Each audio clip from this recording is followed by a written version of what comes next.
Le chariot s'éloigna dans un grondement sourd, ses roues cliquetant sur les pavés inégaux, résonnant dans l'air du soir.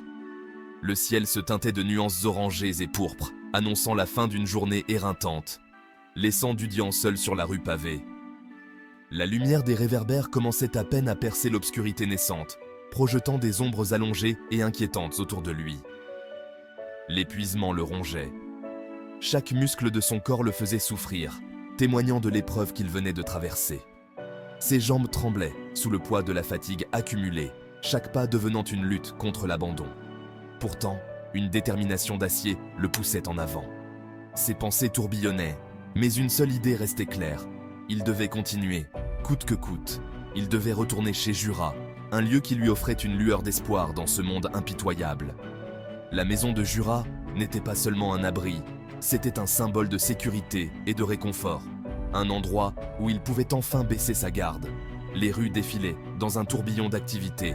Les habitants de la ville vaquant à leurs occupations, inconscients de son tumulte intérieur.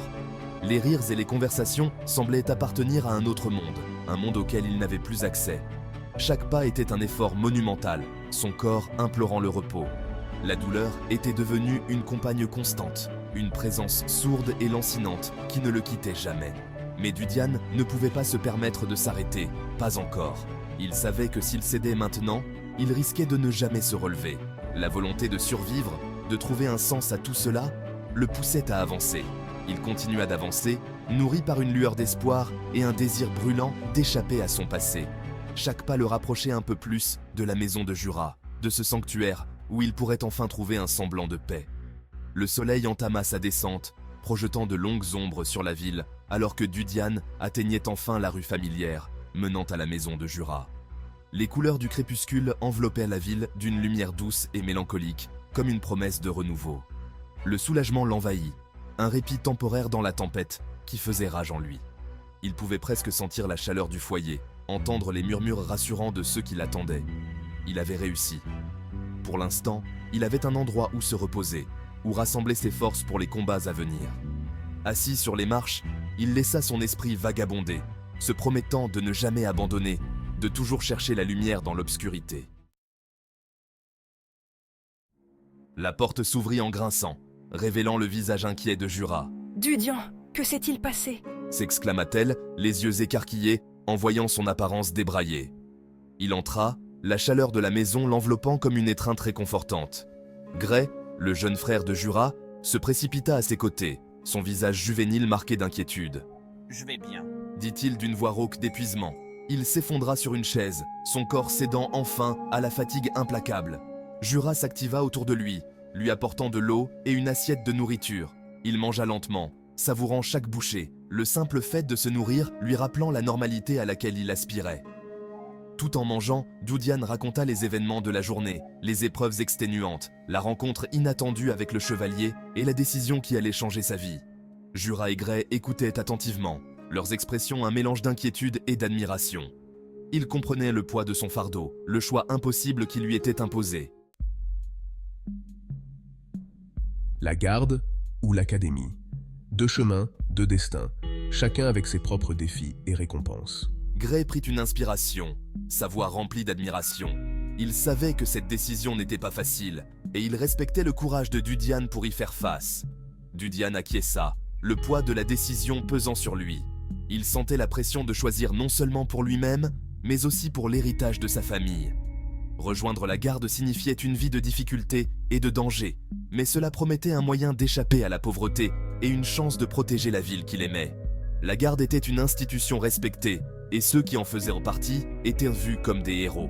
L'académie, quant à elle, offrait le savoir et la possibilité d'une vie différente. Une vie où il pourrait peut-être lutter pour la justice dans une salle d'audience plutôt que sur un champ de bataille. L'académie représentait l'espoir d'un avenir plus stable et intellectuel, loin des dangers physiques, mais tout aussi exigeants. « Que vas-tu faire » demanda-t-il, la curiosité et l'inquiétude se mêlant dans sa voix. Demanda Jura doucement, sa main posée tendrement sur son bras. Elle pouvait sentir la tension dans ses muscles, signe de l'importance de ce moment. Dudian les regarda, ses yeux reflétant le tumulte intérieur qui l'agitait.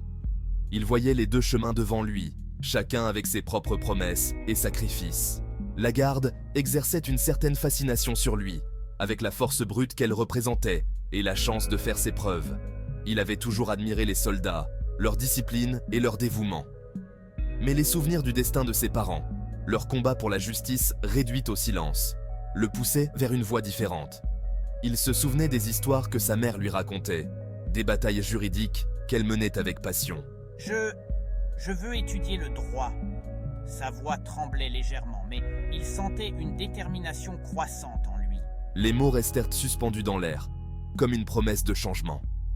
La pièce semblait retenir son souffle, attendant la réaction des autres, chargée du poids de sa décision.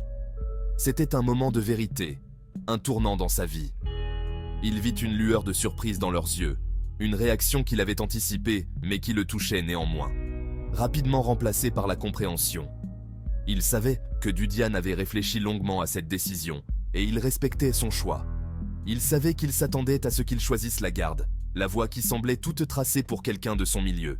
Mais il avait choisi de suivre son cœur, de poursuivre un rêve qui honorait la mémoire de ses parents et leur lutte pour la justice. Avec cette décision, Dudiane se sentait libéré, prêt à embrasser l'avenir avec confiance et détermination.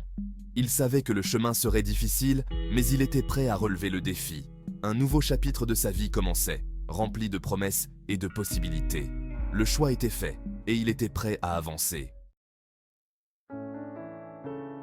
Le droit, c'est une discipline complexe, mais elle est essentielle pour maintenir l'ordre et la justice dans notre société. Sans elle, nous serions perdus dans le chaos. Murmura Gray, les yeux écarquillés par la compréhension. Il venait de saisir l'importance de ce qu'il avait appris, une révélation qui changeait sa perspective sur le monde. Tu veux te battre pour les gens comme tes parents, pour t'assurer que personne d'autre ne subisse le même sort. C'est une noble cause, et elle mérite tous les sacrifices. Dudiane acquiesça, une nouvelle détermination durcissant son regard.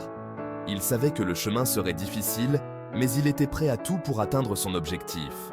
Le droit, aussi imparfait et corrompu soit-il, représentait une chance de faire une réelle différence, de s'attaquer aux injustices qui rongeaient leur monde. C'était un outil puissant, et Dudiane était déterminé à l'utiliser à bon escient. Ce ne sera pas facile. Le chemin vers la justice est semé d'embûches et de défis. Prévint Jura, la voix empreinte d'inquiétude.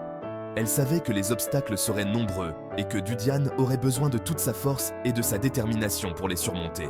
L'académie est réservée aux privilégiés, aux riches marchands et aux nobles. C'est un monde à part, inaccessible pour la plupart des gens. Les frais de scolarité à eux seuls sont prohibitifs. Ils représentent une barrière insurmontable pour ceux qui n'ont pas les moyens financiers. Sa voix s'éteignit, la vérité inexprimée planant dans l'air. C'était une réalité cruelle, mais Dudiane refusait de se laisser abattre par elle. Dudiane savait ce qu'elle voulait dire. Il comprenait les défis financiers qui l'attendaient, mais il était déterminé à trouver une solution. L'éducation, comme tout le reste dans ce monde, avait un prix qu'il pouvait difficilement se permettre. Mais il savait que l'éducation était la clé de son avenir. Je trouverai un moyen. Peu importe les obstacles, je ne renoncerai pas. Déclara Dudiane, la voix ferme malgré l'incertitude qui le rongeait. Il savait que le chemin serait long et ardu, mais il était prêt à tout pour réaliser ses rêves. Il ne laisserait pas l'argent être l'obstacle qui briserait ses rêves. Il était prêt à travailler dur, à faire des sacrifices, à surmonter tous les défis pour atteindre son objectif.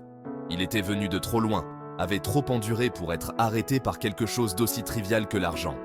Chaque pas qu'il avait fait jusqu'à présent l'avait préparé pour ce moment. Il devait y avoir un moyen, il devait juste le trouver. Il savait que la route serait longue et difficile, mais il était prêt à tout pour atteindre son but. Il trouverait un moyen, coûte que coûte. Je peux te prêter de l'argent. Proposa Jura, la voix douce mais ferme. Ce n'est pas beaucoup, mais ça devrait suffire pour couvrir les frais d'inscription. Dudiane la regarda, le cœur rempli de gratitude. Jura, je... Balbutia-t-il, incapable d'exprimer la profondeur de sa gratitude.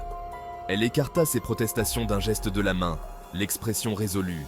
Considère ça comme un investissement. Un jour, quand tu seras un avocat renommé, tu me rembourseras au centuple.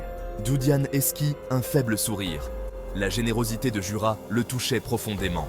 Elle prenait un risque considérable en plaçant sa confiance et ses maigres économies dans son avenir incertain. Il se jura silencieusement de ne jamais la décevoir. Il y a autre chose. Dit Dudiane, d'une voix basse et sérieuse. Il leur parla du petit trou noir, l'étrange anomalie qu'il avait découverte dans la décharge. Il avait le sentiment, une intuition profonde, que c'était important, que cela avait une signification qui dépassait son apparente insignifiance.